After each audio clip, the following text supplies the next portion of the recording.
All right, who's Audra? Believe she's from Granada School District. Okay, fabulous. So we're on. Mm-hmm. Good morning, Audra. We're early. Just getting ready. You're muted. That's okay. We're just in the background getting ready. We'll see you in a little bit. Okay, thanks.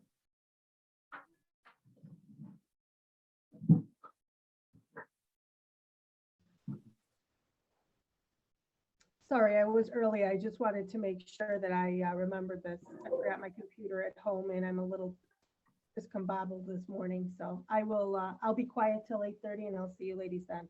Thanks so much. All right.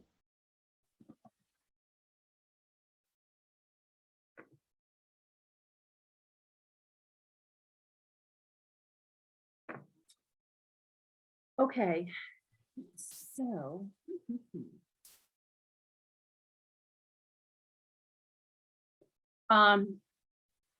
So what we have to figure out when Bob Coyne gets on is someone's got to make him the presenter so he can get his stuff up.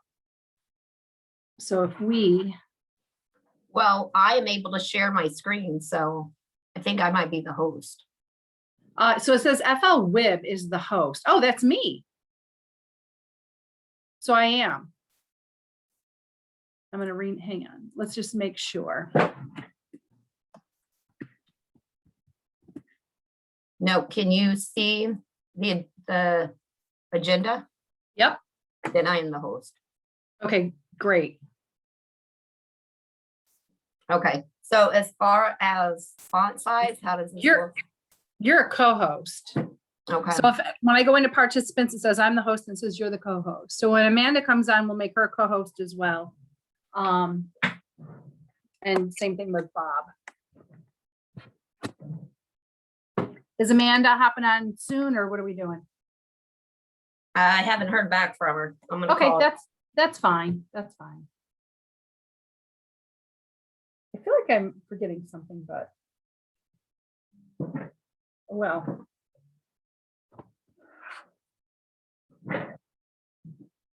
Morning, Mike.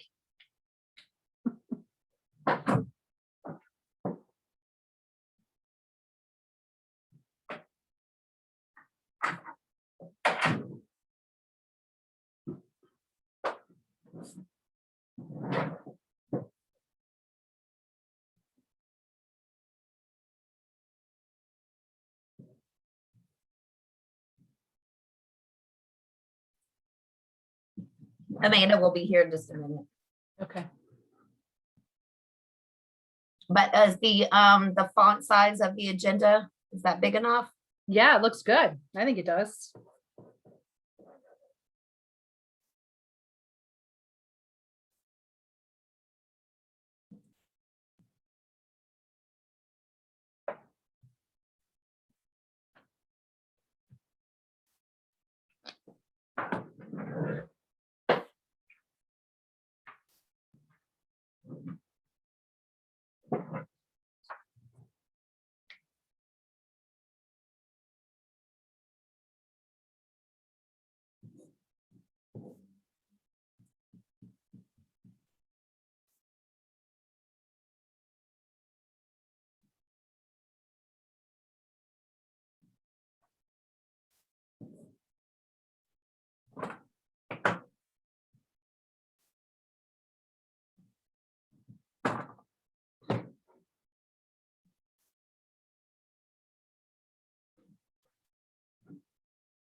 Jen, do we have a date for the next marketing meeting?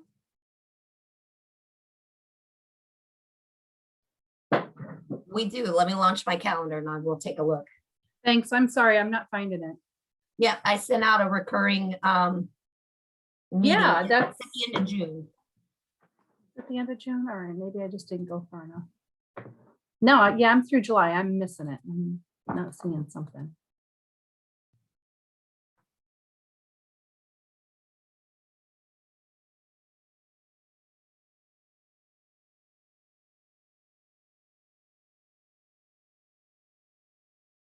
It's taking a second.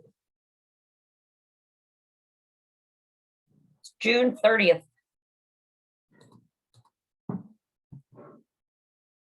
Oh, yep. I'm sorry. It's that one coincides with, oh no, I don't have that. Oh my God. Yes, I do. Okay. Woohoo. Got it. Thank you.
Good morning.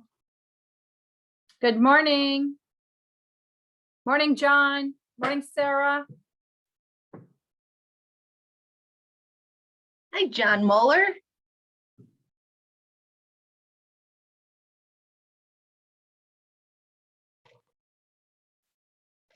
I feel like I haven't seen you in forever. We're gonna get a farm report. Woo woo! Yes. Amanda, will you help me afterwards? I love that you've got your logo in the background. Mm-hmm. I want to do the same thing with hires. Okay. Thank you. Hey, good morning, Lynn. Good morning, Mike. How are you? Good. How are you this morning? I am well, thank you. I'll go back to mute.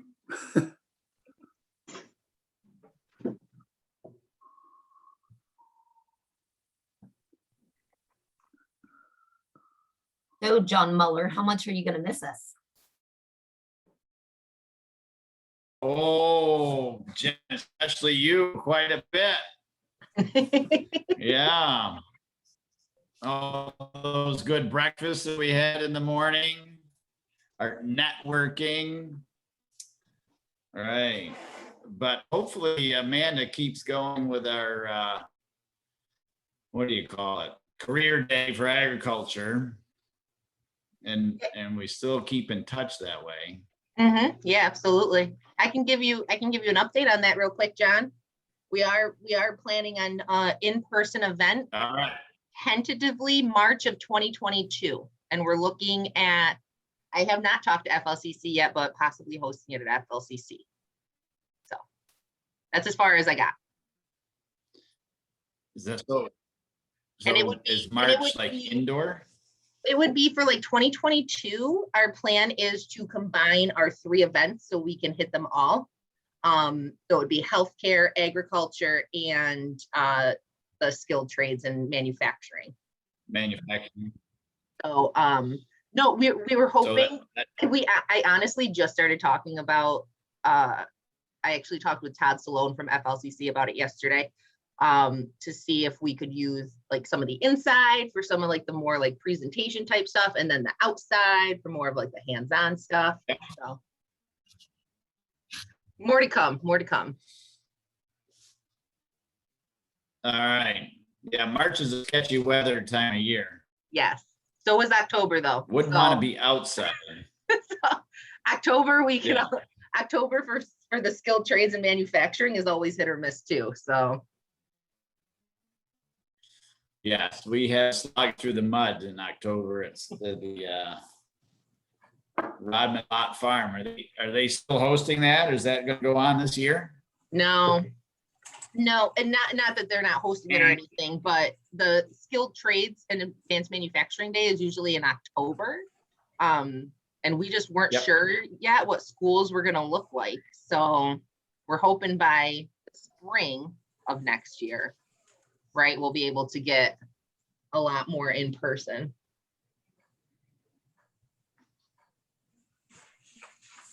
Ooh, getting instructions from Jen. Yes, if everyone could please put their name and organization in the chat, please. We're doing something different. The presenter that we have for today, there was a lot of interest in his presentation. So we have invited the 4 county school district as well as FAME membership. So we're going to have a lot of guests popping on, and we just want to make sure that we get everyone.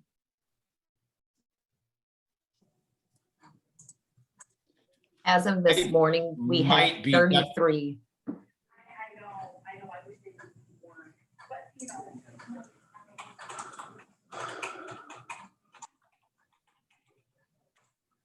I might be ducking out early. Because the sun's shining, you know. Is Bob Doblin in room A with the comfy chairs? I am not. I'm in our boardroom over here. I left my laptop. I was gonna say, jealous. We could have all been in room A together. Oh, You that's still all. can be. Can't you? You can actually come over here too if you want. I'm just saying. Bob, I'll be there in 20 minutes. I have, if I zoom out, I can show you. I've got room for, Look at that fancy technology. maybe I'll do that. Maybe I'll zoom out so it looks like I'm like 2 feet tall.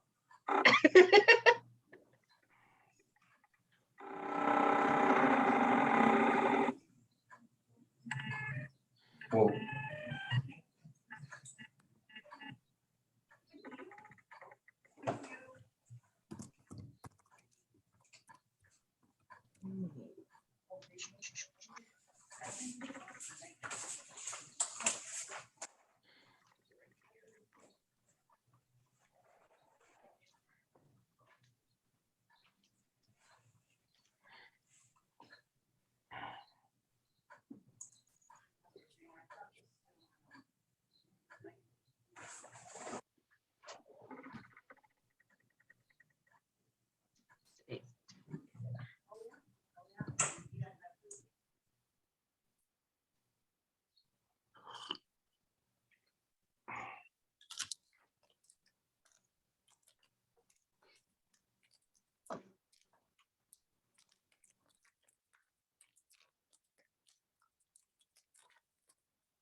Maybe we should consider delivering breakfast to everybody at 8 at their own offices.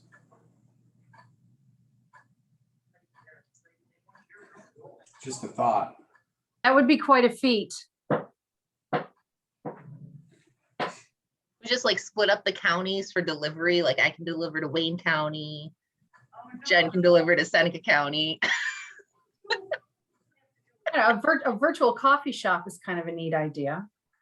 I'll deliver to your office, to the web office. I will volunteer to do that. Bring iced coffee. Thanks. I can even swing through Willow Bend on my way into work.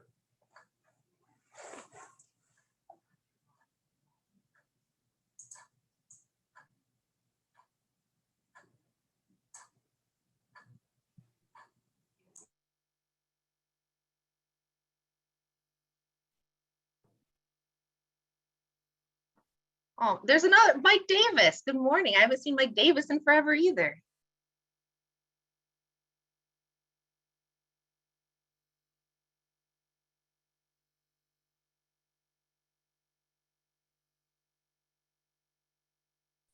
There we go.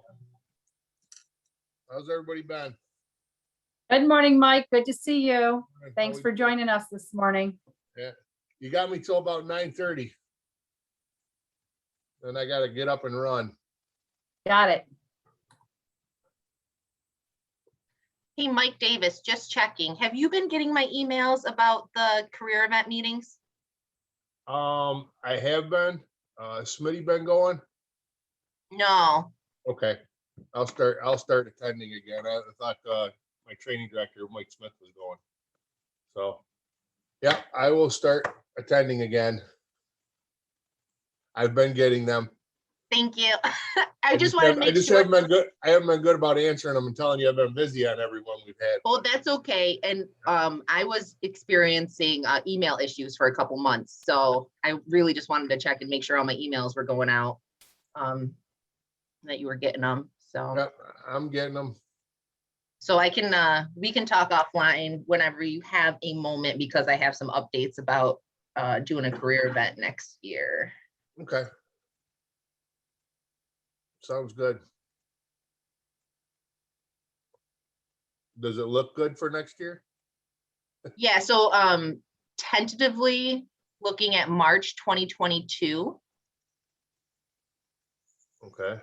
and to do at least in 2022 to highlight all of our career event days just in one event. So like we have the skilled trades and advanced manufacturing, we have agriculture and food technology and healthcare. Those are the three that we always have done. Okay. So.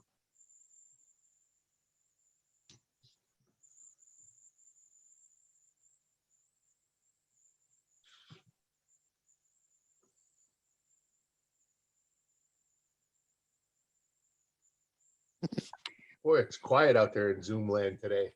I know. I'm just scrolling through right now to see everybody who's on.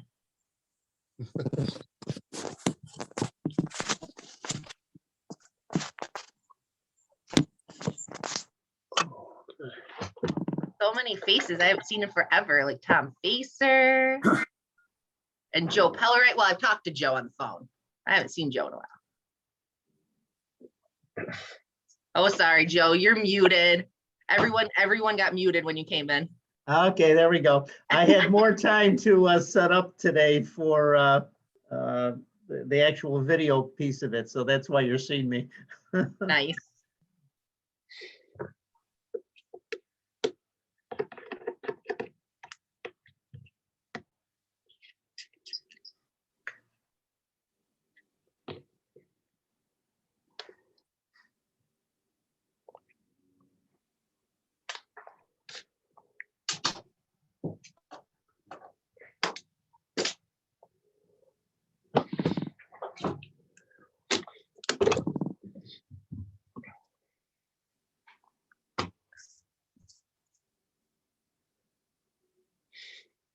And just a reminder to folks as you're logging on, if you wouldn't mind putting your name and organization in the chat box for attendance.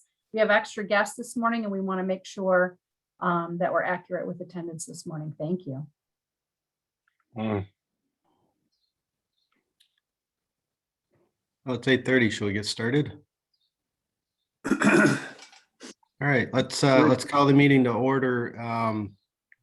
Should we do a roll call? Jen, can you help us out with that? We can. Kathy Baker. Pete Beckes. Lina Brennan. Zach Brooks. Sarah Bruzy. I know Sarah's here. Excuse me, Bob Coyne. Here. Mike Davis. Here, Jennifer Duvall. Here. Randy D'Antonio. Here. Sarah Amy. Here. Tom Facer. Here. Rick House. Michelle Youngerman. Here. I saw her. Okay. Mike Kaufman. Danielle Malloy. Yes, I'm here. Michael Manikowski is here. John Muller is here. Julia Murphy. I'm here. Dr. Nye. Lori Parrish. Here. Joe Pellerite. Here. Bonnie Percy. Here. And Mr. Plimpton is here. Dr. Ramos. Christy Rollo. Here. Mitch Rowe. Here. Eileen Tiberio. Karen Tyler. I'm here. Erica Wright. Oh, Karen Tyler, are you here? I am here. Okay, thank you. Erica Wright. And Jonah Wright. All right, Wait, but do we have do a have a quorum? quorum. We do. Okay, very good. Very good. All right, the Finger Lakes WIB convenes a unique table of stakeholders. That's us. That's us to identify workforce needs, share intelligence, and respond with innovative approaches to improve the economic well-being of the community. The purpose of the Finger Lakes WIB is to improve the economic well-being of job seekers and employers in the region by aligning human potential with opportunities in the workplace. So that's what we're all about. That's what we're here to do. Let's jump into the updates on how what's going on in the marketplace, economic news and updates. Anybody want to weigh in? Well, So I this can, is John Muller, and I was gonna give my my last farm report because Julie Masline will be taking my spot. This is my last meeting, and Julie is one of our top industry leaders in the agriculture industry, very heavily involved in promoting agriculture across the county, Ontario County. And so this would be perfect fit for her. And I think she's on. So welcome to Julie taking my spot. So the farm markets are crazy right now. 100%. I don't understand 100%. Corn and soybeans and cotton, all the prices are right through the roof. A lot of things being exported. I guess South America is short in supply, so prices are real strong on the grain markets, and dairy prices are slowly lagging, but they're starting to come up. So coming out of our pandemic year, things look optimistic. The weather for us anyway has been crazy good. Like, when New York get 2 weeks straight of sunshine? Like, never. So we're flat out working, getting the corn planted, the manure spread, the hay chopped. So I might have to duck out a little early so we can get going on that.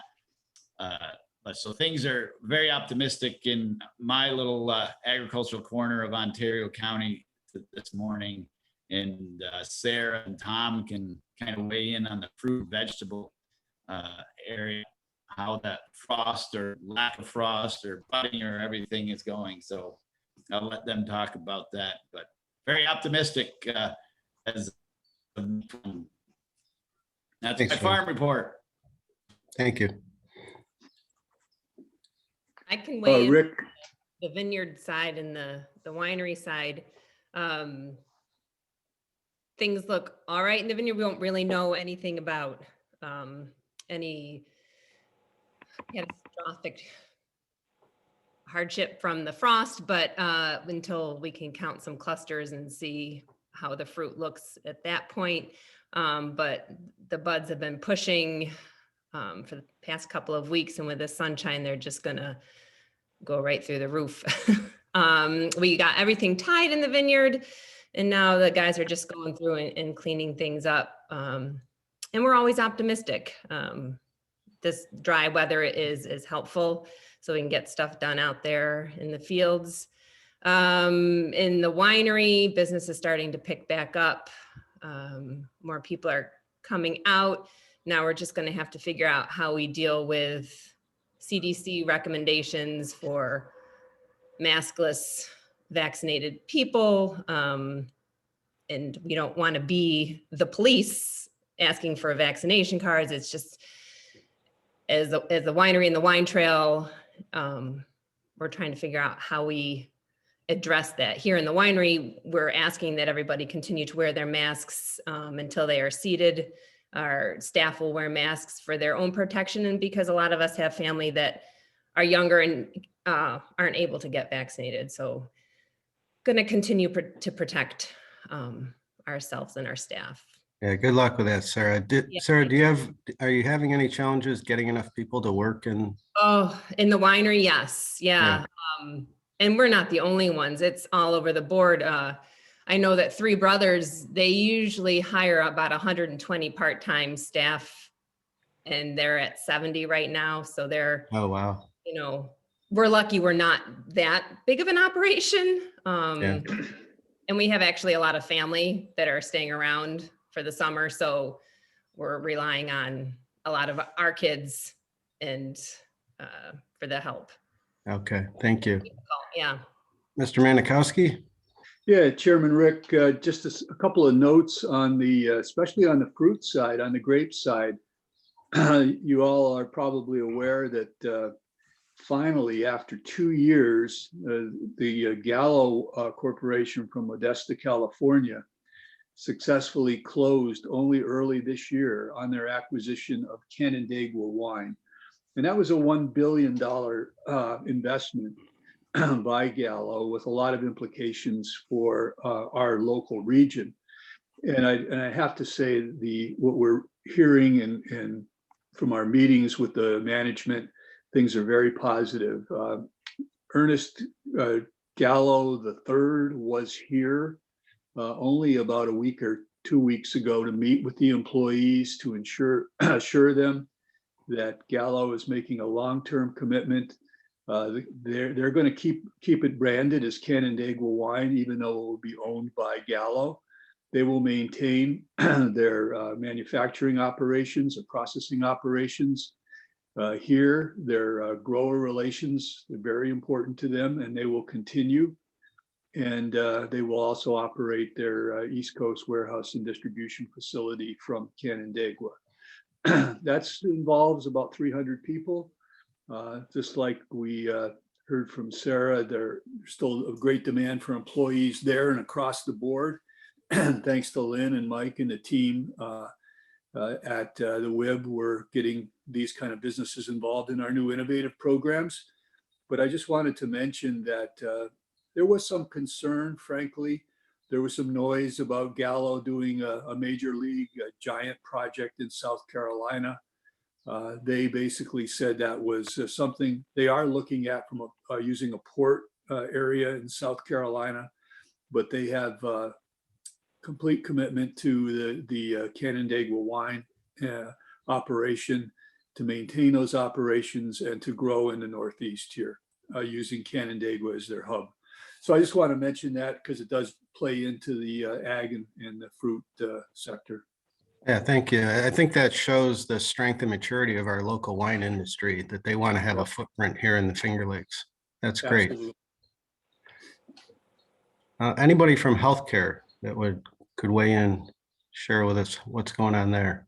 Sure, it's Jennifer from Thompson Health. Morning, Jennifer. Good morning.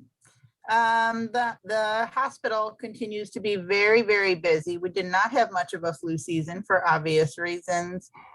We continue to have a few COVID patients.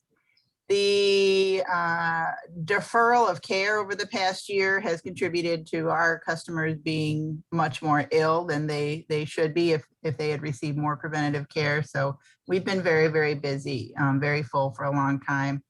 The nursing home is also doing great. We're allowing visitors in to see their loved ones, which is a big plus for the community and a big satisfier for staff and the residents and their families to see that happening.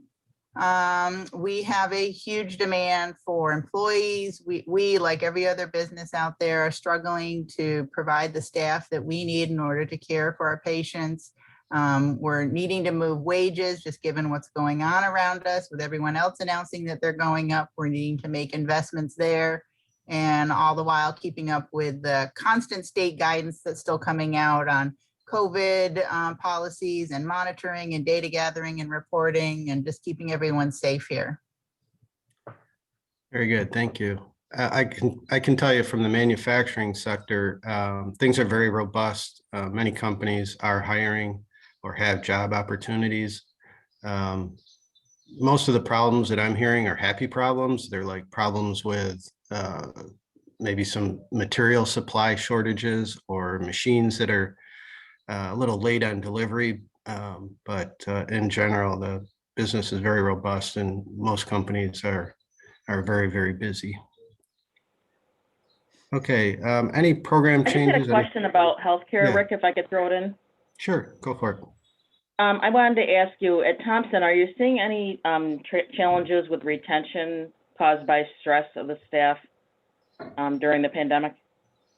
I think we've been very responsive and paid careful attention to that over the past year. Very, very supportive and have provided a lot of support and wellness programming in that arena. I don't know that we've seen it yet. I feel like people are still hanging in there trying to get through it, but I do feel like when they take a breath in a couple months, when they feel like this is over, it's going to cause some opportunities to leave. We are having significant turnover. A lot of it is younger workforce, and the lower paid staff are turning over. We have been having a lot of churn. We have long-term core staff, they're here and committed, but around them is this churn of new people, and that's very, very frustrating. Yeah, I was curious as to how like HR handles that in the healthcare field for something like this that's so out of the norm for our region, really. Oh yeah, it's almost like a PTSD type of feeling. You know, we've got a lot of meditation and lunchtime programming. We've got free access to Headspace for our staff. New York State has a crisis line. Of course, we have our own EAP, but it's been on our mind every week because it's very stressful around here still.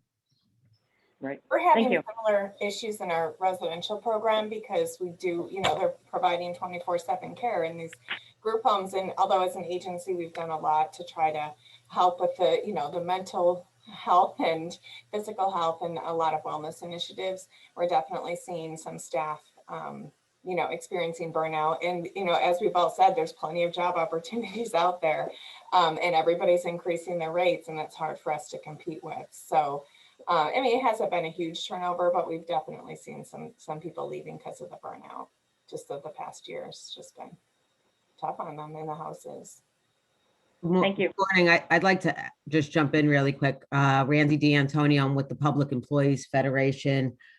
So we've also been seeing in our group homes, we represent members from the Office of Mental Health, Office of People with Developmental Disabilities. In the regions that are covered here, we've lost just in the last year, 7 group homes. This is all related to a lack of either LPN or RN or direct care staffing. These homes generally took care of medically frail individuals, and so they've been moved about. The staffing shortages have been exacerbated by the hiring freeze in New York State. And so because of the conditions people are working in, even long-term staff are leaving. The excessive mandatory overtime, there's just a number of factors that have resulted in some of these homes being closed.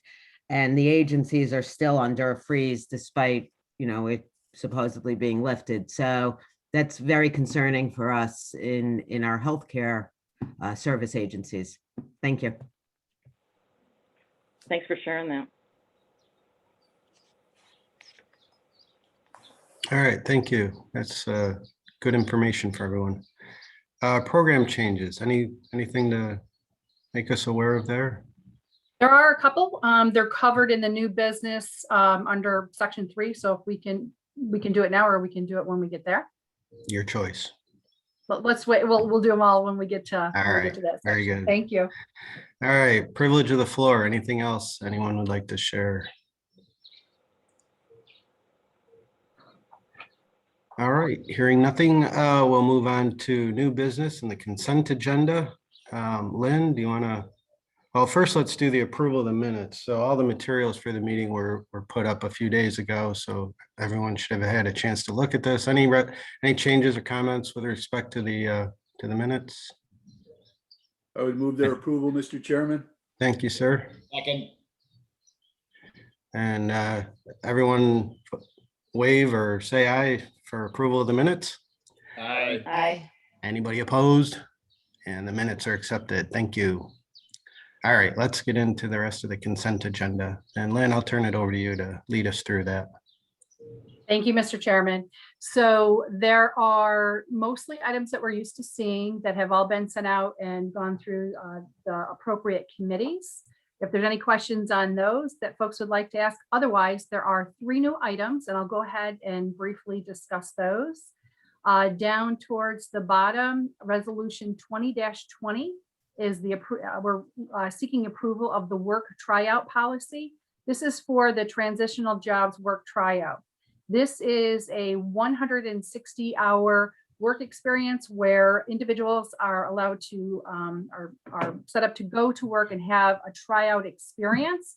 It's paid for up to 100% by eligible folks and eligible funding. If it works out, then of course the best case scenario is that they would be hired by the employer. If not, that's okay. There's no penalties, and then just a reassessment from there.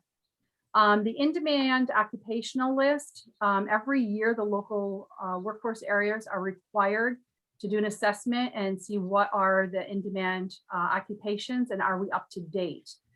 With the help of the Department of Labor, they reviewed the list with us, and it was recommended that we add construction laborers. So that's the adjustment for the Finger Lakes demand occupation list. And then lastly, eligible trainer provider list, it was recommend a National Tractor Trailer School is being added. those are the 3 new programs. Does anybody have any additional questions about those or any of the other items that are on the list for approval of resolutions?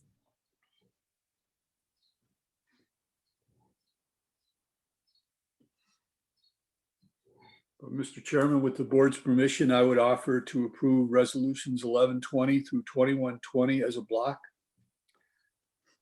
Thank you. Can I get a second? I would, Who was second? Lori. Thank you, Lori. All right, any further discussion before we vote? All right, hearing none, everyone in favor say aye or wave. Aye. Any opposed? Thank you, and those are all approved. Thank you very much. All right, let's move on to our success story, Finger Lakes Hires. If you haven't heard about this, this is a really exciting new program. And we'll learn a little bit about it here this morning. Lynn, are you leading this? Yep, I'm going to start this one too. Thanks, All Rick. right, thank you. Finger Lakes Hires was an idea that we were kind of talking about behind the scenes in-house. And we had a call to action from Mike Manikowski and Mike Mazzolio. And we heard, just as we heard this morning in the trends report, everyone's looking for employees. How do we find them? It's been slow coming out of the pandemic. So we said, hey, we've been thinking about this idea. We'd really like to showcase one employer per week, and every single day we want to talk about that employer. And they said, that's fantastic. Great. Let's go ahead and try that. The thing that I want to specify about this is what we had understood was that traditional ways of recruiting, marketing, talking about the need for employees had gotten stale through the pandemic and it wasn't working. There were virtual events, there were drive-through events. We were trying different things, but we weren't getting, applications weren't coming to the door. That was the other thing we realized is employers want to see applications coming through the door. So we said, what might that look like? Let's try something new. So the purpose is to, like I said, is to tell a little bit more of the story. There's a breakdown in the process. So every day for these 5 days, we talk about a different aspect of the company, and we really work with the employers to dig. We want to hear more. This has been a scary time. This has been a frustrating time.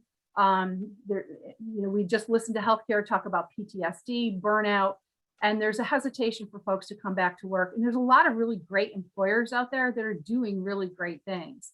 And as we're coming out of an isolated time, workplace families is a thing. Workplace culture, workplace environment are real things that people look for. So we kind of, when we're working with an employer, we seek to excavate and to mine that information. And again, this was all just something we were flying by, the seat of our pants saying, let's try something different. So really quickly on Monday, there's a press release talking about the business. On Tuesday, we highlight the open jobs that the position has. 3 talks about get to know a mentor supervisor and their journey working at the employer. Number 4 is highlighting industry outlook. Sometimes we add an additional worker's journey coming into that business, how they were supported. And then lastly, it's either the president, the CEO, someone to talk about where the position of the company and what are they seeing going forward. We were pretty taken aback and pretty surprised at what happened next. So at this point, I'm going to pass it over to Jen, who's got a couple graphs here and some information. So we've run this program for 4 employers. The other thing that's pretty interesting about it is it's really malleable. We also did it for Fame. In a side conversation with Fame, Fame was asking, how do they boost membership? How do they start communicating? So we also did 1 week with Fame.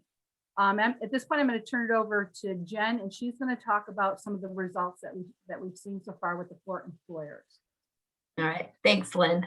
So the numbers that you were seeing on this spreadsheet, and I hope everyone can see it well enough, they are cumulative for our 3 employers and Fame, but we still have active placements across all platforms for our 4th employer, ABX. So these numbers are not true totals. The true totals will be, I'll probably get to it this weekend, and they're going to be much bigger. So we were on our website, fingerlakesworks.com. For the last couple of years, we were seeing the same analytics month to month. And I mean, prior to hires. But since we implemented hires, the traffic has increased exponentially. For example, in March, our visitors to the website viewed 2,634 pages. But in April, that number increased to 6,843. So not only are the number of our visitors increasing, they're looking at everything. So we're getting them in the door for hires, but they're also checking out our youth services, our job leads that are coming from the counties. They're very interested in our information. So one of the social media platforms that we use, Facebook, obviously, it's we've seen so far, it's our heavy hitter. That's where we are devoting most of our time. But we are also seeing a lot of potential in LinkedIn. And as this program evolves, we might be moving in that direction, but we're still scoping everything out. In April, we went from reaching an average of 58 people a day on our Facebook page to 1,804. That's a big difference. Our page followers increased by 1,767%. Our page views by 134%, and our page likes by 1,732%. So not only are we reaching more people on the world's biggest social media platform, but they are engaging with us. Those people they're sharing our posts, they are tagging their relatives and their friends, and more importantly, they're clicking on the links that are embedded in every one of our posts and our ads, and it's taking them right back to our website for the real information. So while I love compiling all these big numbers, it looks great on the spreadsheet, and we like engaging with our community. The real purpose of this program, like Lynn said, is getting applications in the door for these businesses. And I'm going to kick it back over to Lynn so she can discuss what she's heard from the businesses so far. Thanks, Jen.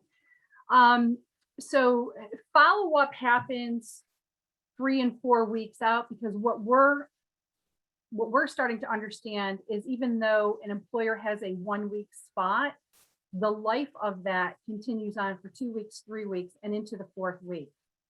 We were unable, so down at the bottom where it says outcomes, applications. So what does all this mean? There's a lot of big numbers up there cumulatively for the 5 different events that we've run. But what does that translate into applications? So far, the first employer that we worked with is so busy because they don't have enough people working. We don't have any data on applications from them yet. So we don't have anything from them. The second employer that we worked with has gone through the full 4-week cycle. That's the data that you show up there. So in week 1, when it was their week, they were averaging, this is a larger manufacturer in Ontario County. So it's a larger employer. They were seeing 1 and 2 applications per week. The week that the full 1-week cycle ran, they saw 13. Week 2, they saw 22. Week 3, there was 7, and week 4, there were 16. Again, they were roughly seeing 1 to 2. The third employer that we ran through this with, we have a meeting with next week, because that will then encompass the 4 full weeks, and they're going to give us the data on the applications. The last employer that we worked with just ended last week. We'll meet with them in 2 weeks once they're 4 weeks out, and then we'll just keep adding to this. So this is going to be a rolling total. But for that first employer, it's pretty noticeable to go from 1 to 2 applications to the numbers that you see there. And again, it's not just that initial week, it's weeks, it goes out, we're going out 4 weeks at this point. So something that we really attest the success to this is that mining the information of the workplace culture, the workplace environment. As you can see from the information that's here, the press releases drive a pretty fair amount of reach in that 1 week time frame. Job openings, hands down, that's where the volume is. People are seeing that and they're clicking on that. Position highlight is another large one. And what we're realizing is when the employers are suggesting or working with somebody to tell their story, the more in depth that they get about their story, their journey, how they started, the education that they got, the promotions, who's working with them, that's the numbers tell us that that's a very popular. So people want to know what it's like to work at these different organizations. So we're learning. This was brand new. This was the brainchild out of everyone here. Mike Willison, who's not with us today, really was the concept of getting some structure with the 1 week every single day. And we've just been refining it as we go. Jen's been amazing at really watching what's happening and really, honing in. This is an interactive activity. It does take quite a bit of time, but hopefully we're looking forward to seeing similar results that we saw from the employer that we've got the feedback from so far. So we're happy to take any questions or comments if anybody has anything. I do have a question, so can I pipe in? Of course. One of the questions I have is, since it's been so successful, just these first few launches that we've done of it, it might be an opportunity for us to do some cross promotion with them, those companies. Have them post our link on their website, have them share a testimonial for the success of it. And it might be a good thing to set up, I know it's hard because you don't have a ton of staff, but it's also an opportunity for an intern. I think I mentioned in one of my other meetings, from maybe Hobart or William Smith, it's in social science or something like that, to follow up maybe 6 months down the road to see how those hires are panning out. We're always looking for outcomes, performance outcomes. So just wanted to mention that. Thanks, Lori. Those are all things we're looking at too. And we definitely, we need to see long-term what impact this has. So thanks so much for that. We'll add those items. Yeah, and anybody that's on the board that has a company that's got some positions to fill, I certainly would take a look at that application and maybe get your HR and marketing teams together to maybe do something with that.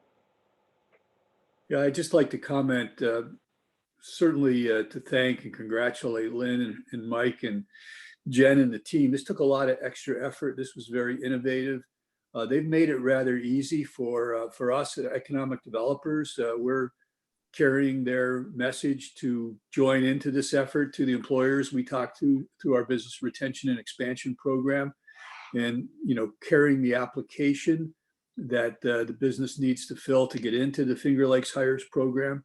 But they've made it very easy and very seamless for us to work in this program. And while I'm completely illiterate on a lot of this stuff, it's great to have Jen there crunching the numbers and giving us the data. This is very helpful. So just congratulations on a great, innovative, and a lot of extra effort. Thanks so much for the support, Mike.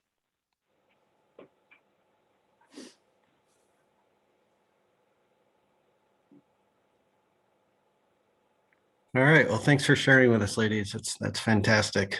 I might recommend real quick too, that we share this at a next meeting, maybe share one of them with everybody so we can get a feature for it, or just direct everybody to the website. Send us the link right to that page, Jen, where you can do the drop down and pick up each employer's Finger Lakes Hires feature. Oh yeah, and if you go to our website, right on the secondary menu, you will see Finger Lakes Hires. If you click just Finger Lakes Hires, it takes you to one and only post. It's the business profile. And we also have it available via DocuSign. Just send me an email and I will shoot it over. But if you click the drop down, you will see all of the companies that we have worked with and all of their posts throughout the week. Very good. Look forward to future updates on how that's going. All right, back to our agenda. Committee updates, finance and audit. Mr. Doblin. Good morning, everyone. As you can see from our previous consent agenda, everything budgets for our committee. We had 4 resolutions present there, and I thank everybody for their support. One of which was the budget revision that was based on PPP loan that was obtained over the last year, and then the 3 other budgets.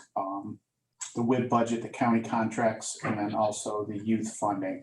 We did overall see an increase in adult dislocated worker funding this year, but going along with that, there was a significant decrease in youth funding, and each of the contractors was asked to reduce their budgets kind of late in the game. So we appreciate everybody's help in adjusting those and getting them back to our committees in time. And just so everybody knows, this process goes from, obviously a ton of staff involvement, but then it hits our committee level, it hits the executive committee, there's emails back and forth. So it's, it's a thorough process that brings you to the resolutions that we approved earlier today. And thank you very much. Very good, thank you. Governance and membership, Mr. Manikowski. Yes, I will. I know we have a few vacancies. I'll turn it back to Lynn, please, to comment on those. But we have had some new people join us, and I think we're in pretty good shape in terms of our required sector representation. Lynn, can you comment, please? Thank you, Mike. I want to give a very warm welcome to Randy D'Antonio from PEF that we heard from earlier. Welcome.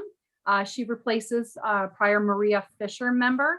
Very warm welcome to Bob Coyne from RTMA, Rochester Technology and Manufacturing Association, who replaces me when I was on the board. Very warm welcome to Erica Wright, Finger Lakes Extrusion Corporation, replacing Deb Culton. Very warm welcome to Jim Sinacropi, Finger Lakes 1, who's replacing Mary Lee Burnell. Jim's in the process of his paperwork being finalized and approved, so he'll be here for the next meeting, but that's in the works. And then a very warm and heartfelt goodbye to John Muller. John, you've definitely been a great asset to the board, not only during my short time here, but of course, when Karen Springmeyer was here as well. You will be sorely missed, but thank you very much for all of your work and input. And very much looking forward to welcoming Julie Maslin as she comes in. Julie, thanks so much for being able to join us here today as a guest. Thank you, Lynn. And I would like to add to John, worked with John for years on the Workforce Investment Board. He's provided always great insight and great humor to lighten things up. And I wish John the very best with his business and future endeavors, and look forward to working with Julie. Thank you, Mike. All right, thank you very much. Marketing and communications, Lynn. Marketing hadn't met for a little bit over the winter months, but it's been reinvigorated over the last couple of months. We've had logo changes, hires is when that was worn and kind of came out. So we've asked them to meet with us every month now instead of quarterly, and they've been fabulous and now meet with us monthly. And just all the great advice, all the great things, contributions that we need going forward with communications. And I also want to recognize we have a new chair for the marketing committee, and that's Pete Beckes. Very excited to have Pete on as the chair. He's got a lot of great background with regards to marketing, and that's been a great help, and we're really glad that you've taken that seat, Pete. Thank you. Very good. Performance and evaluation. Now, Mr. Willison's not here today. Lynn, do you want to take that? I will. Performance and evaluation. Department of Labor unemployment numbers are starting to fall. It's a very slow needle movement so far, but that indicates and lets us know that people are starting to come back to work. We talked about the work tryout program, and so that's pretty much for the items under performance and evaluation. But I also want to welcome and say thank you to Kathy Baker, who has agreed to be the chair. So we look forward to Kathy taking that position as well. Hey, All Lynn, right, thank you. can I ask a question, Lynn? Yeah. So you said that unemployment is dropping. Where is it? And we heard about how everybody's struggling for help. Is it pretty low or pretty high? Yeah, so I don't have the numbers in front of me, but obviously as we look back to last year, there's a significant difference. We're still not at I want to say for the 4-county region, roughly like a 5.6 to 5.8%. But we're just starting to see the needle finally really start to move downward to a lower rate. Room to go, definitely room to go. But there's the beginning indications of that shifting. We'll get them in the notes, John. We'll get what the correct number is. I'm trying to remember back from the last performance evaluation. It may or may not be, but I believe it's in that range. Good question. All right, economic development, Mr. Manikowski. Yeah, thank you again, Mr. Chairman. The committee met back in the late winter, I believe, and we looked at, again, this chronic problem that we've been talking about all the time. We have so many people, so many job openings, and hard to get applications and people in the door. And, you know, we talked about Finger Lakes hires and other initiatives. We also received some insight from SUNY Brockport, actually, who is doing some analysis of, you know, from the perspective of the employee, what they really need in order to be incentivized to get into the employment, and then for the business, what they, you know, what is really the sweet spot in terms of wages, benefits, and a whole bunch of other things in this current market, so they can attract more folks. We have a meeting coming up, I believe, in June or July. So that's really it. You know, the economic developers are very active, working with our workforce partners and continuing to work on this particular issue. All right, thank you, sir. Youth Committee, Ms. Parrish. Okay, we met on May 6th, which was a week or two ago, and Amanda shared some program outcomes with some of the youth programs for WIOA. We talked about summer youth updates from the youth counselors. There was some good results from the guest service gold training. I want to say 3, 4, 5 people that went through the program, and 3 actually agreed to do some photos for us, which was nice to get some success outcomes out there. What's really exciting is the grant opportunities that are being looked at for things that are specific to youth, as in, you know, the combined career event simulator program, which they're looking at getting for us for these career events to make it a little bit easier in the new environment. Another grant that Amanda just found yesterday, she gave us a little bit of sneak peek at it and was going to talk to Lynn about it, so hopefully that one could have some good results too. I also gave a review of the Rochester virtual career event that I participated in on behalf of the WIB to kind of get a feel for how it went and whether I thought it could be useful for us. I did share a lot of my notes with that. There were some things that I thought they could do better. I definitely jotted a ton of notes down. I want to say 3 or 4 pages of notes that I shared with Amanda on that. And we'll get them down in writing here when I get a free minute.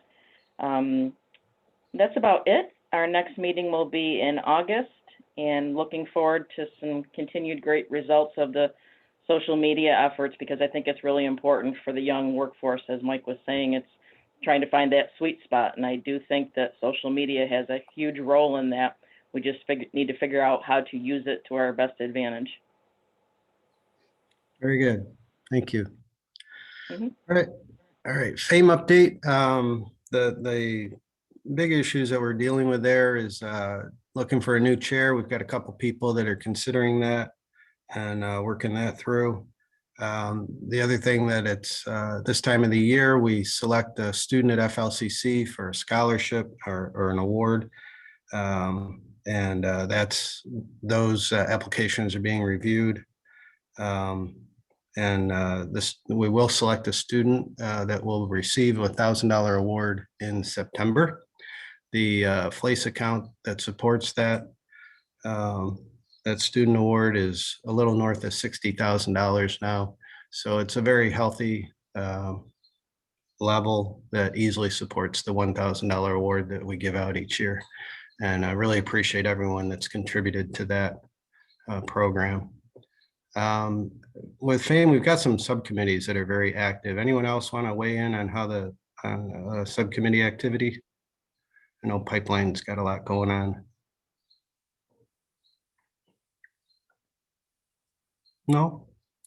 I can speak to that. All right, thank you, Karen. Hi. So I am a subcommittee chair with Leah Hamilton for Optimax in the talent acquisition pipeline.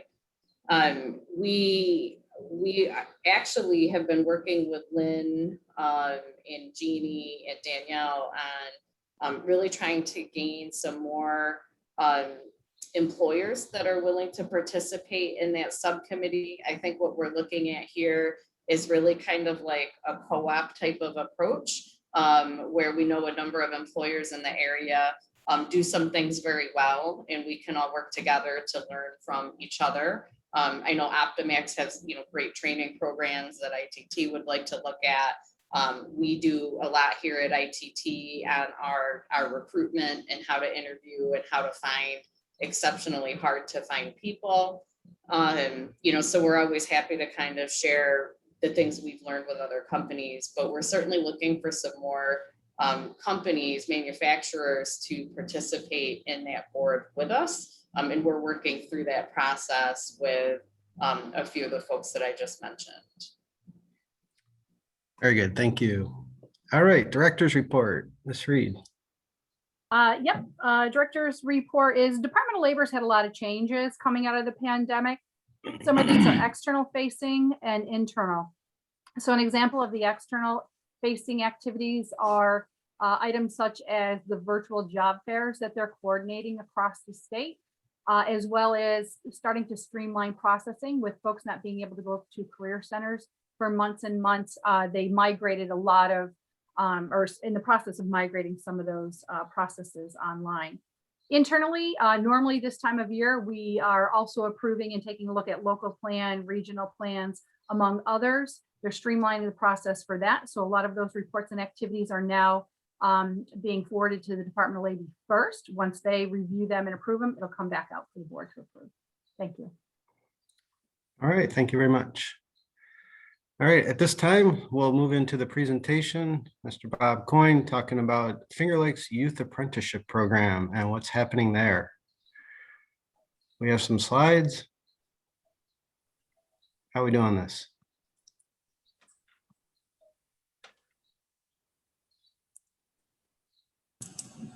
There, now I'm unmuted. All right. Yeah, so good morning, everyone. And it's interesting. This is my first meeting that I've attended, and it's interesting I've seen some people that I've worked with quite a bit and many that I've not met. So I'll give a brief introduction of myself. My name is Bob Coyne. I'm currently the Executive Director of the Rochester Technology and Manufacturing Association. And prior to that, I was actually 40 years in manufacturing, all in the greater Rochester Finger Lakes region.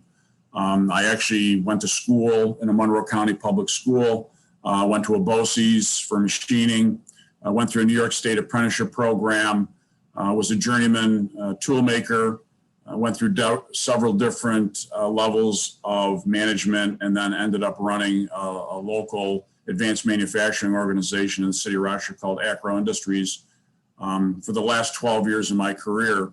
So I've kind of gone full circle with workforce development, the needs, where I was a student in a CTE program before it was called CTE, before it was even called CNC Machining, and went through the registered apprenticeship program, going right through the needs of being a manager, needing skilled trades, to now running an organization that our main focus is to provide services to organizations like I used to run to have those needs. So I am a manufacturing person. I'm not an educator or a politician. So I really, truly understand the demands and the difficulties with organizations and sometimes the hesitancy of jumping on board with what we all consider to be a no-brainer. Why aren't employers just flocking to us and saying, here's the water, drink it, and we can't even get them to come to the fountain. So, I've worked with Lynn in her past, and many people on this board have worked tirelessly, and I'm starting to see some changes. So I'm going to start a little bit about how the Finger Lakes Youth Apprenticeship Program came about. So about 5 years ago, New York State Department of Labor changed how they would allow for registered apprenticeship programs to be run. It used to be that each employer had to have be a sponsor for their own program, meaning if OptiPro wanted to run an apprenticeship program, they had to apply to New York State Department of Labor. They had to fill out all of the forms. They had to do all of the uplifting. They had to do all of the necessary paperwork. They had to schedule all of the audits. They had to find related instruction providers. They They had to familiarize themselves with what an apprenticeship program was. And in this day and age, when the HR department has all the regulatory things that they need to worry about, now the new HEROES Act, you got sexual harassment, you got, open enrollment for healthcare. You've probably got 30 open requisitions for entry level or professional laborers. So the apprenticeship or the skilled labor portion typically got neglected because that's typically the minority, although critical, employees within an organization. For example, in the maintenance, the mechatronics programs, you might only have 5 or 6 maintenance people out of a 200-person shop. But if those machines go down or your equipment breaks, it can drastically impact your company's performance. So the 5 people are only 5% less of your total employment needs. So HR typically would kind of back burner those and say, we'll train internally. Or as we were able to in the Finger Lakes region about 20 years ago, hire people that were being let go from Kodak and Xerox and General Motors, where you could hire in someone that was in their mid 30s or early 40s that were fully trained. Well, all that downsizing is gone. There's no more downsizing to happen.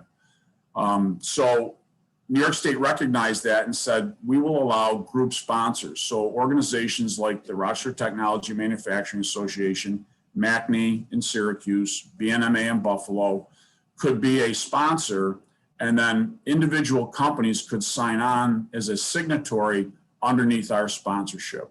So what that did is that basically removed about 95% of all of the heavy lift of the indirect needs for running an apprenticeship program. So now all an employer has to do is hire the people and identify the people that want to enter into a registered apprenticeship program, contact either the New York State Department of Labor if they want to run it on their own, or contact an organization like the RTMA. We come in and we actually run the program for them. So 4 years ago, we engaged in that, and we've been very successful over the last 4 years. We have now, under the RTMA umbrella, 26 employers in the Finger Lakes region, some all the way as far out as Bloomfield and then Oakfield, Alabama. So we got Commodore and Terrafane out in the Bloomfield area. We've got USG out in Oakfield, Alabama, HP Hood and Batavia. So we stretch the entire Finger Lakes region. So we've got 26 employers and 127 registered apprentices that are either registered or have completed the program in the last 4 years. So when I left Acro Industries, I came in as the apprenticeship coordinator for the RTMA, and I started to engage with employers. And the number one question that I had was, Bob, I have 1 or 2 employees right now that I'd like to enter into a program, but where's the next generation of apprentices going to come from? So I heard that multiple times, plus I experienced it myself when I was the general manager at Acro. So I came back and I worked with 2 gentlemen from Monroe Community College, Dale Pierce and Ross McCauley. And I said, look, MCC's been on top of apprenticeship programs forever.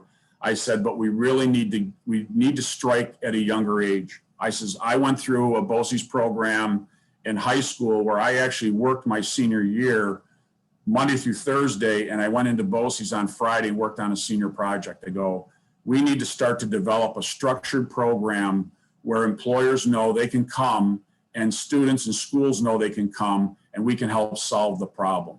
Because employers, they think they know where to look, schools think they know where to look, but most schools don't know whether or not Optimation or Optimax or OptiPro offer welding. So you got Optimation, Optimax, OptiPro, and only one of those offer welding. Okay, so the schools don't know that. The candidates don't know that. And it's possible that the employers don't even know what the schools teach. And so between MCC and the RTMA, working with the CTE programs and the employers, we find out what's taught, what candidates there are, and then we match them with the employers that offer those careers. So we started with a straw man. We put together just a brief straw man, and we said, what should this look like? And so I'm going to fast forward now because I can talk about this forever because it's just a passion of mine. So what I'm going to do now is I'm going to share my screen and I'm going to show you a brief PowerPoint presentation. Then I'm going to go and show you about 4 short videos. And then I'm going to show you the results of this year, and then I'll open it up for questions. So I am going to bear with me with my technologically challenged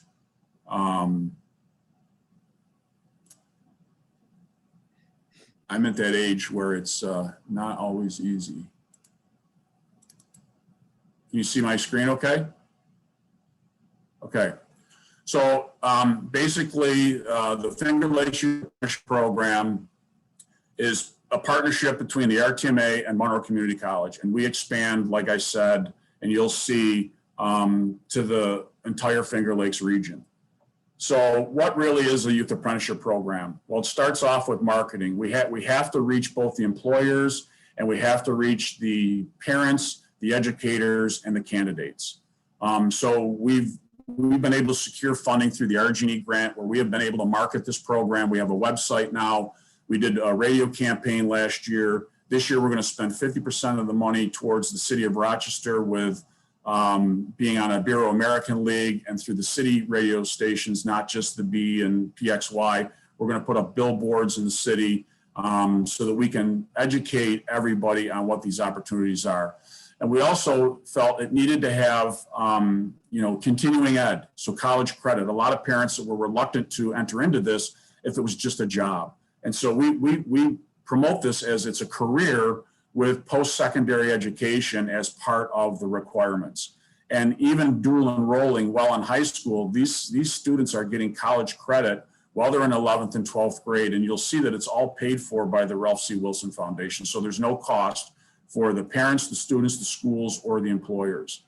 And then it's a career exploration, right? How many 11th and 12th graders actually know what they want to do when they grow up and become us, right? And I think most of us probably didn't come out of high school doing what we do now. But at least it gives kids an opportunity to explore in 11th and 12th grade if they even, what is precision optics? I don't know, let me try it. In 11th grade, they go to a great company, it could be Optimax, it could be OptiPro, it could be Sidor Optics, it could be Rochester Precision Optics. There's a ton of great optics companies, but they don't know what it is. So they go in 11th grade and they do a job shadow and they say, hey, this is really cool. And they come back a senior year for a paid co-op. Or they say, this really wasn't what I wanted to do. Let me try CNC machining my next year. So now that gives them an opportunity to try 2 different advanced manufacturing trades before they even graduate high school.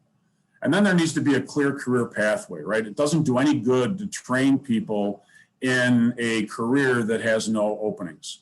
And I think we all can agree that, that there are many career openings now. And so we make sure that the careers that we offer, that there is a demand and a need for that.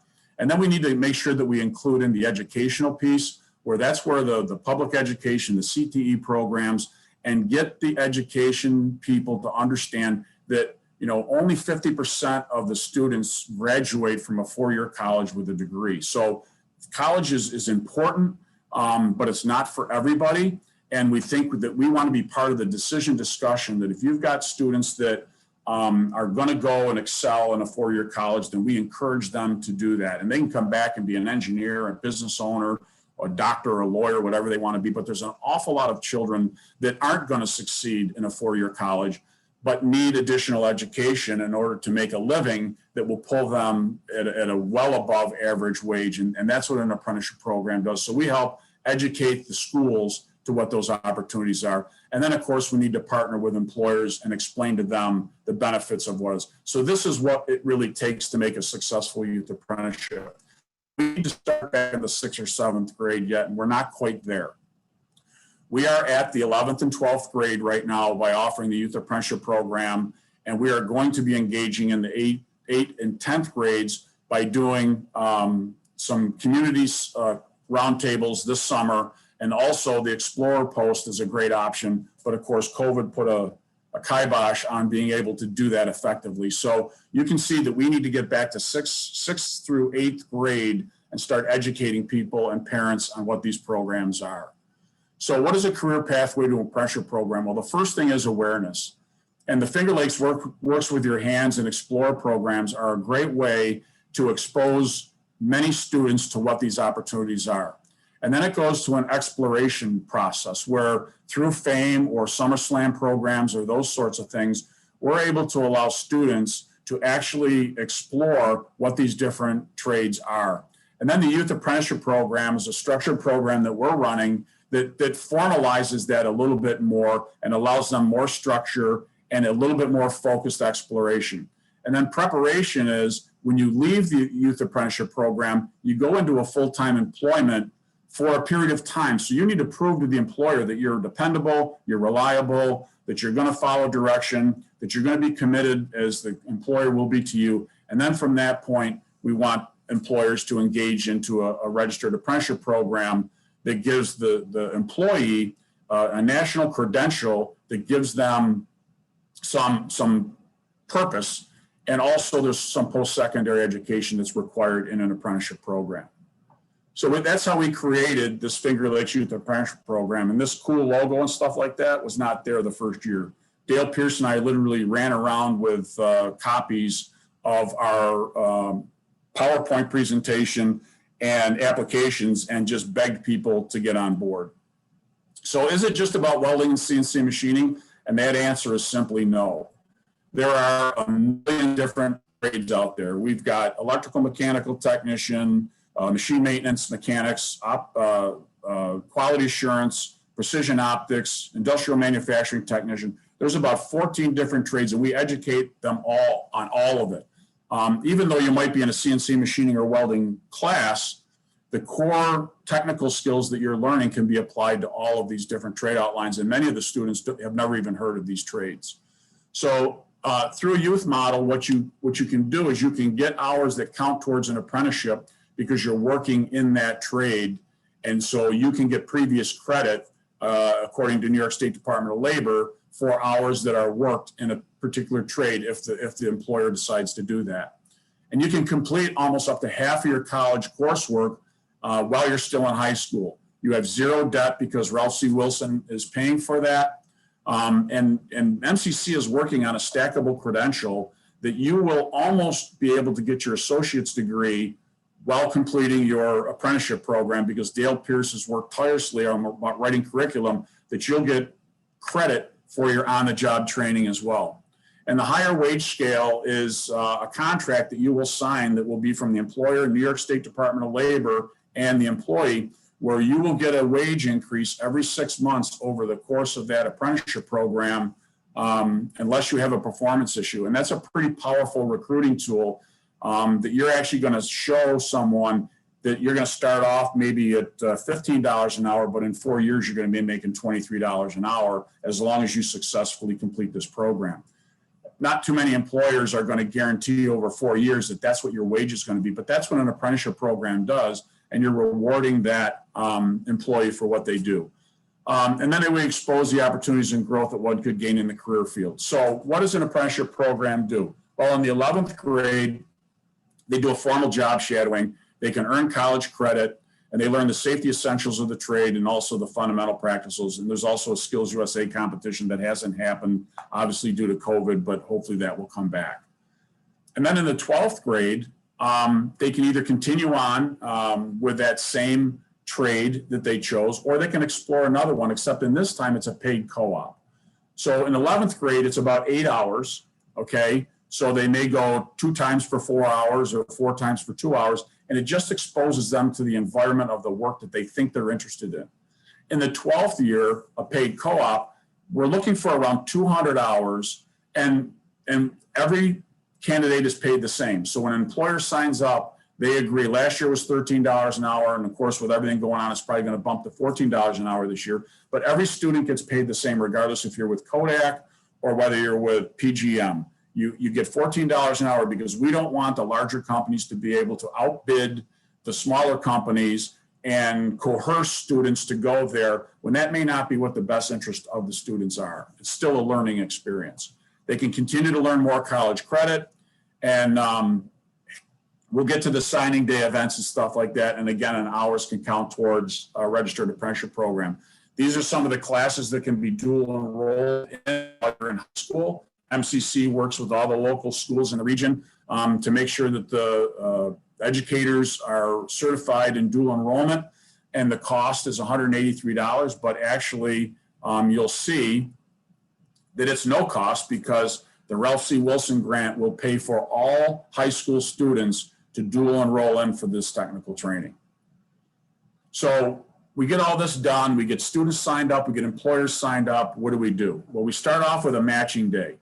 A matching day is a 7 or 8 minute interview where the students have a bio sheet that the employers get, and the employers give the students a bio sheet about the employer. They get it ahead of time, and then they do a 6 or 8 minute interview. And the employers interview about 8 students, somewhere thereabouts. And then they rank them, kind of like a doctor in a hospital. So, you know, Acro Industries ranks Lynn Freid 1. Lynn Freid ranks Acro 1. There's a perfect match. We notify each one just concurring that they do. So now that's a perfect match. So then we invite them to the signing day. And not all students get matched. And you'll see the results when I get done here that it's about a 70% placement. So I think out of 99 kids, 65 of them were matched in either a job shadow or paid co-op. So it's a relatively high success rate, but it's still a fairly competitive program where, you know, the ability to interview, the ability to socially interact, the ability to do interviews, and also the training that you have. And we saw, unfortunately, Edison Tech this year had a decline in the number of students matched.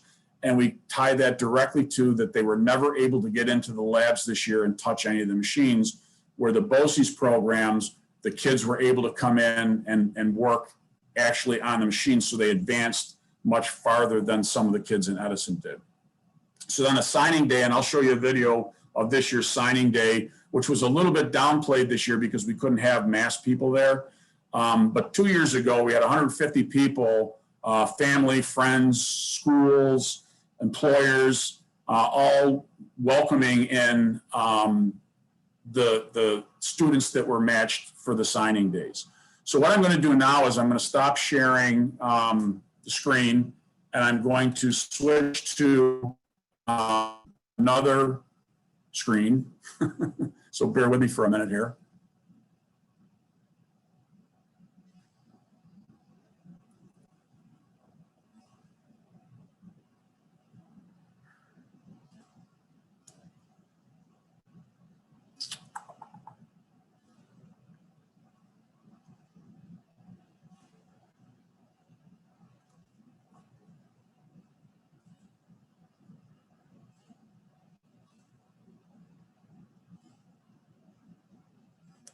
So some of you, can you see that okay? Okay, so some of you may have seen this because I sent out a brief flyer. This is our website, and it's full of a lot of information. And what I want to do is I want to show you, I'm trying to get to it here.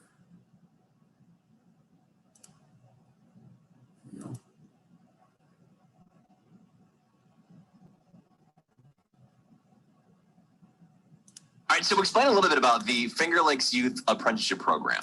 Yeah, the Finger Lakes Youth Apprenticeship Program is a program developed for high school students to learn and be educated in the different jobs that are out there in the advanced manufacturing skilled trades world, and then actually match them with employers that have job openings in the trades that they're interested in. And it starts with 11th grade and goes right on into 12th grade, where they actually get a paid co-op towards those jobs. Okay, Bob, so tell us about the student candidates. What's an ideal student candidate for the Finger Lakes Youth Apprenticeship Program? So the ideal student candidate is a student that is currently or is interested in going to BOCES or a CTE program in the Rochester City School District. However, if they have an interest in motorcycles or snowmobiles, or they work on a farm, or they just tinker around their home and they're mechanically inclined and work with their hands, those students are the ideal candidates for this Finger Lakes Youth Apprenticeship Program. So, Bob, when most people think of manufacturing, the image comes to mind of in the factory, on the conveyor belt, but especially in 2020, that's not what the reality is. Yeah, no, that's very true. A lot of people, and especially parents, have the stigma of the old tooling and machining days where there was a lot of oil and lubricants and chips all over the place. And you used to come home either smelling with chips stuck to the bottom of your shoes. And, you know, when you came in the house, you definitely knew you were in a factory. But today's day and age, there's so much technology and advancement. There's companies like Love Beats, HP Hood, Barilla Pasta, Unither Pharmaceutical that have all of these FDA or USDA restrictions, that it's actually a clean environment out on the manufacturing floor. So that when you're in there working on machines or repairing machines or operating machines, you're actually in a clean room environment where it's actually extremely safe. And it is no more like the old-fashioned machine shops as it was 20 years ago. Okay, Bob, so this program sounds great, but what is the drive? What is the why for students to enroll in the apprenticeship program? Well, the main drive is that it gives you a chance to explore something that you're really not sure about that you want to do before you leave high school. And the other thing is that you get to earn money while you're still in high school and earn credit towards a college degree and towards a New York State Registered Apprenticeship Program all before you leave high school. And then with all the success that goes on with that, you'll be offered a full-time job upon graduation where you can continue on with the New York State Apprenticeship Program and continue on with your post-secondary education, all with no debt and the ability to have a career. So there's a student who's interested, a parent of a student for the Finger Lakes Youth Apprenticeship Program. What is the process?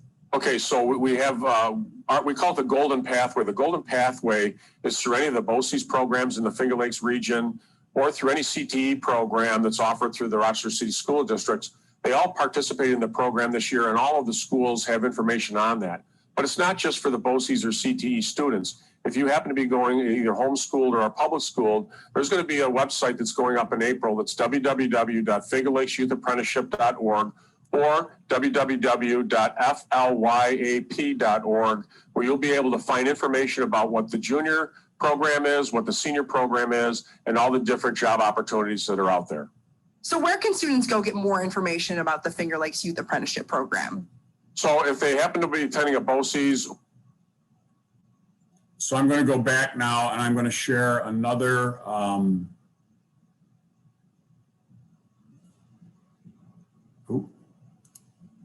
sorry.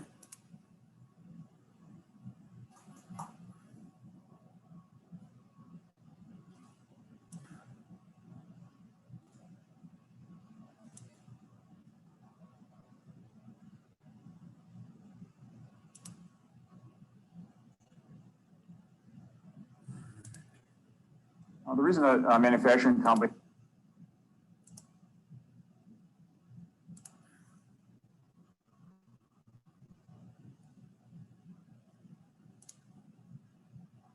So this next video is a little bit more about why employers would want to engage.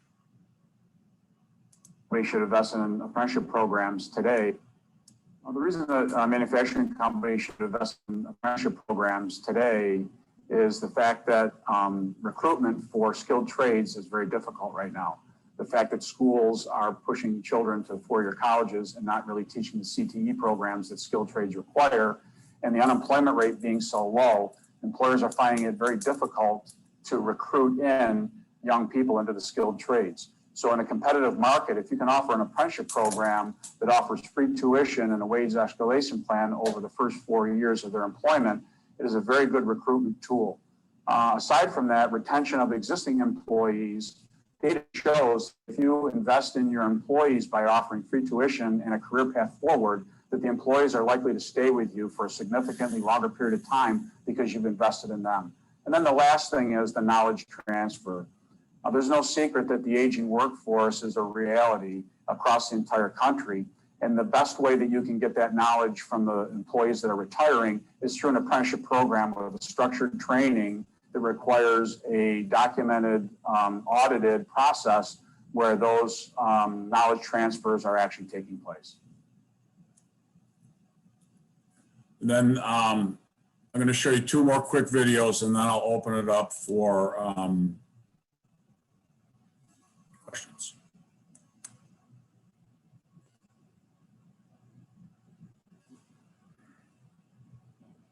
Sorry.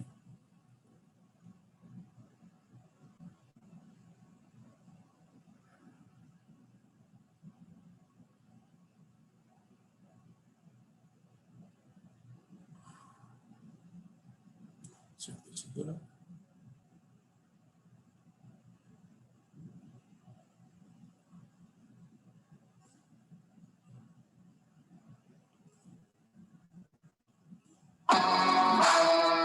With the number one overall pick, the finger lights, Youth Apprenticeship Draft. I'd love to welcome senior from Edison Tech, Ryan Booth.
Second overall pick of the Finger Lakes Youth Apprenticeship Program, Kodak selects junior from Theta, Charlie Richland.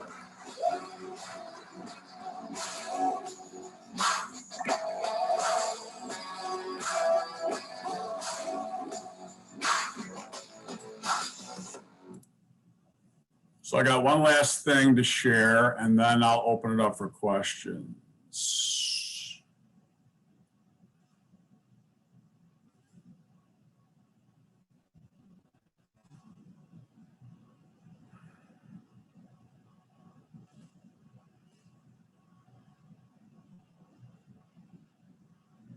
Can you see that? Okay. So this is our compilation of data that we had from just this year. Obviously, we had a challenging year, and I really have to give a lot of credit to MCC. Without their help with the IT for the virtual matching days, I'm not sure we would have had any near success, because 2 years ago we did them in person, and obviously this year we could not do that. So we had 99 students officially apply to the program. We had 517 interviews conducted through 9 virtual matching days. And those matching days were conducted in the Orleans, Niagara, and Medina BOCES, the GV BOCES in Batavia. They were done at BOCES 1, BOCES 2, Edison Tech, Wayne Finger Lakes, BOCES in Stanley.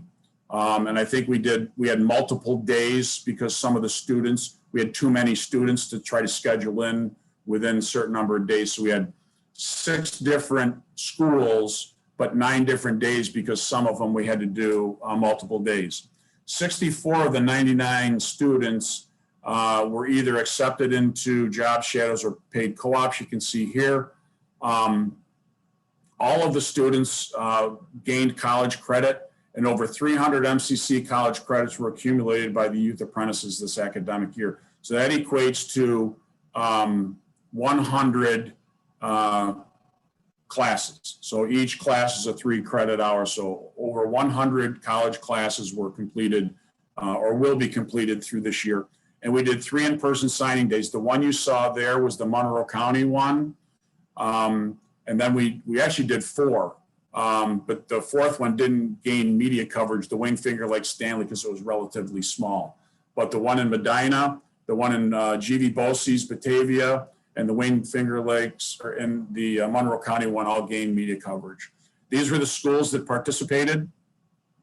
And then you can see here the 36 companies that sponsored and joined in the program. And you can see that we have a wide array.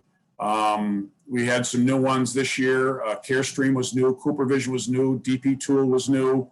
You see some of the familiar faces on there. UltraFab was new. I think Acoustis, I don't even see them on here, and they oh, there they are. They were new and they participated in the Wayne Fingers like Stanley. So I'm going to stop sharing now. But you can see the Ralph C. Wilson Foundation and the RG&E help us with this, and there's the staff recognition, and that's all on our website. But hopefully that gives you a little bit about what we're about. I know it's a little bit herky-jerky, but I'm just old-fashioned, and sometimes this technology is tough to handle. So I'll open it up.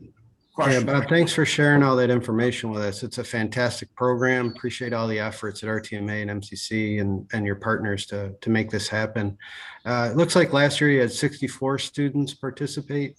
Do you have with the current resources, is there a limitation to how many students can get in the program? The limitations are whatever the employees will take. And there's always that cat and mouse game, right? If we have 1,000 students and 5 employers, then pretty soon the students stop showing up. And if we have 500 employers and 10 kids, the employers stop showing up.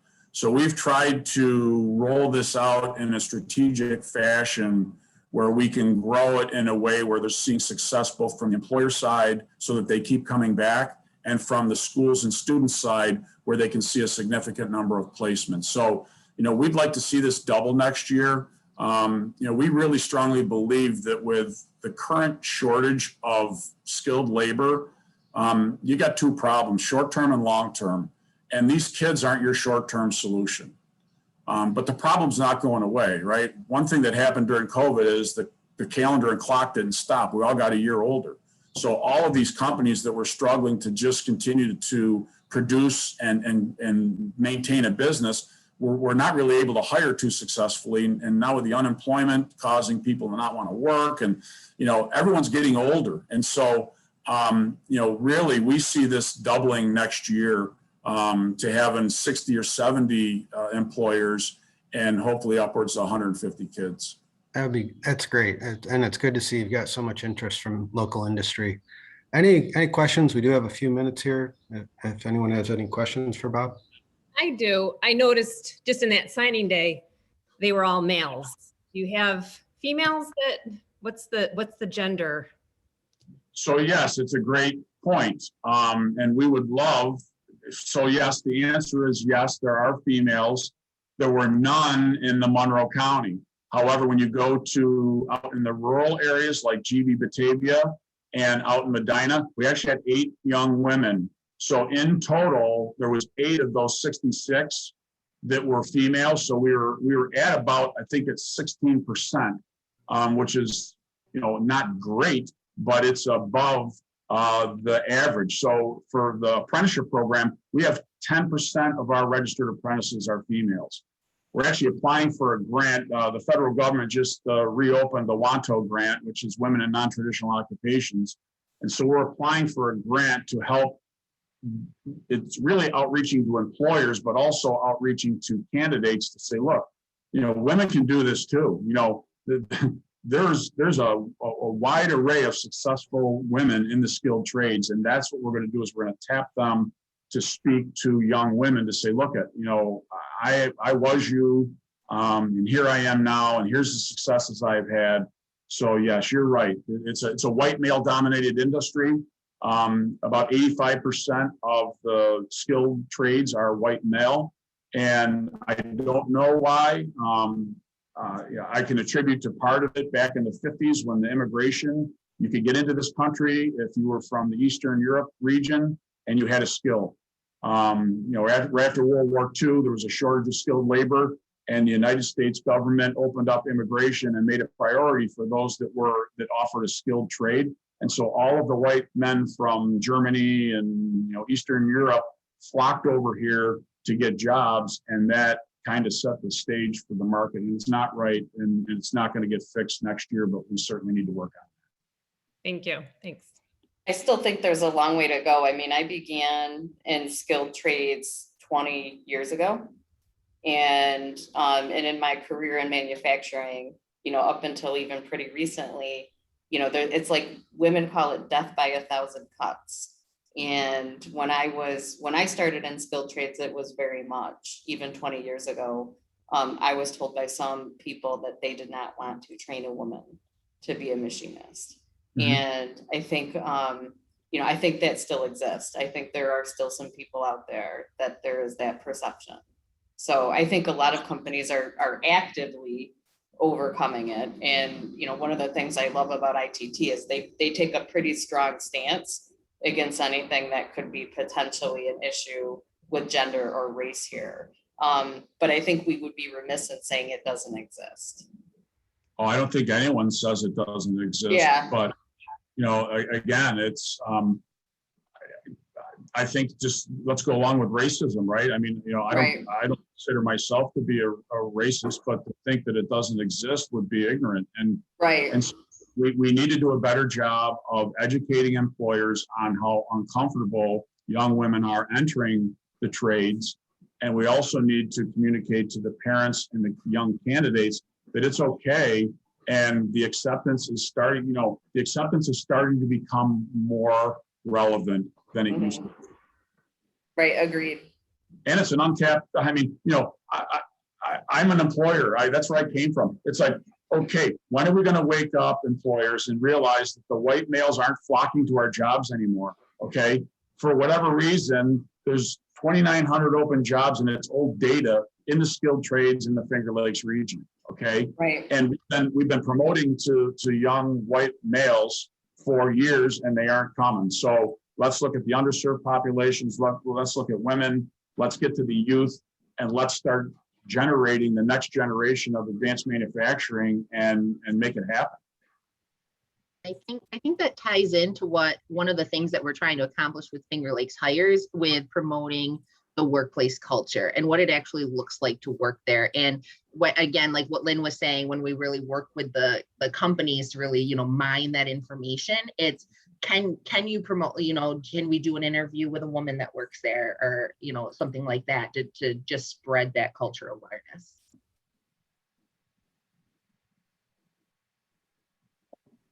All right, well, thank you very much. This is a robust conversation. Let's keep it alive. Let's not let it end here. Let's thank our guest speaker. Bob, great job. Thank you. All right, we've got a couple more items to finish up this meeting. Jen, can we get back to our agenda?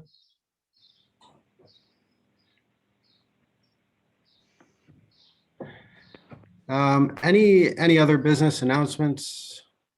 And I think everyone got their meeting evaluation during this meeting. It should have popped up on your screen. If you take a moment to fill that out, that'd be much appreciated. But any other announcements that anyone would like to share out?